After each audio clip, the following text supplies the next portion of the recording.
Well, hey, Mission Discovery family. My name's Nathan, and I just wanted to give you a quick update on our school in Guatemala. So Guatemala, actually their kids are not in school right now. They're doing virtual learning, and of course in all these developing countries, if you've been there, you know, the internet's not that great. So they're struggling with the internet services. Even if you're here in the States, you know, we have these portals where students will go online and get their assignments and kind of upload them and have conversation with their teachers and things like that. Guatemala, our school there did not have that portal, so they've had to hire a developer to build a portal to make sure that the kids continue to learn during this time. Of course, that's run into more problems because the children are using their parents' cell phones because there's not enough devices to use for online learning. So they're using the cell phones, and of course the parents have to work sometimes and leaving the kids at home. So learning right now in Guatemala is very, very difficult. In fact,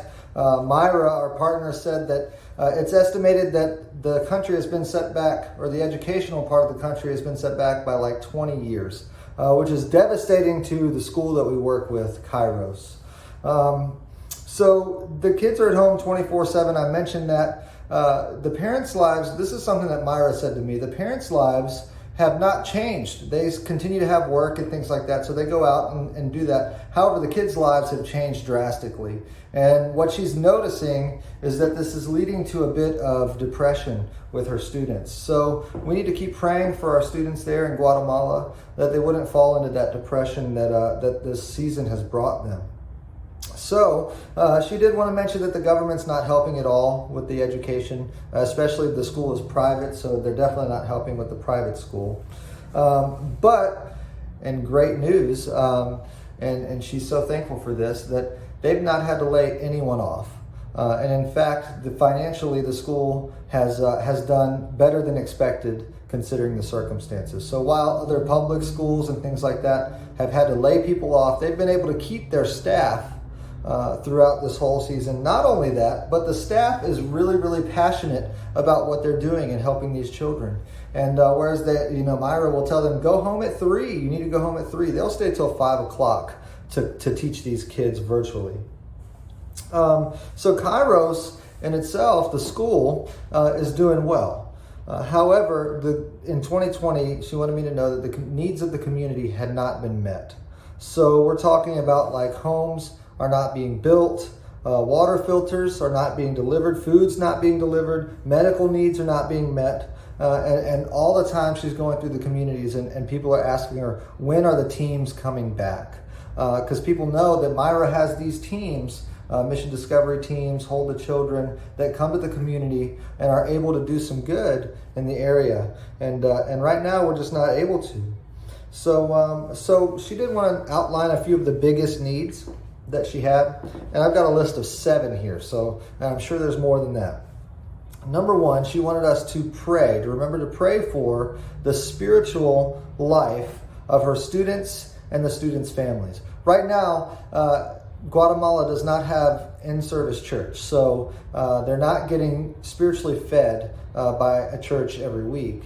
And so she wanted us to remember that in prayer, to remember their spiritual life. Number 2, a lot of people know Elvis who have been to the school. So Elvis is a child that one of our teams, the Aggie Men's Club, found that we were building a home for his family.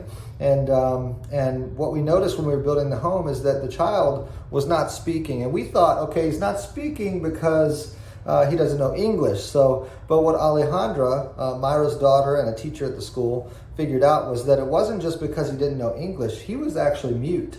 And so through a lot of testing, psychology visits, things like that, they found out that Elvis has some developmental disorders. And so he needs a lot of prayer already. But you throw in this COVID thing and things get real squirrely for him because online learning is not doing him well. And so they really want to see Elvis succeed in learning and getting smarter and better, but they're not finding it with online. So they got to figure out a way to get a teacher into the building or into his home a couple times a week to make sure that he's able to learn. So remember to pray for Elvis.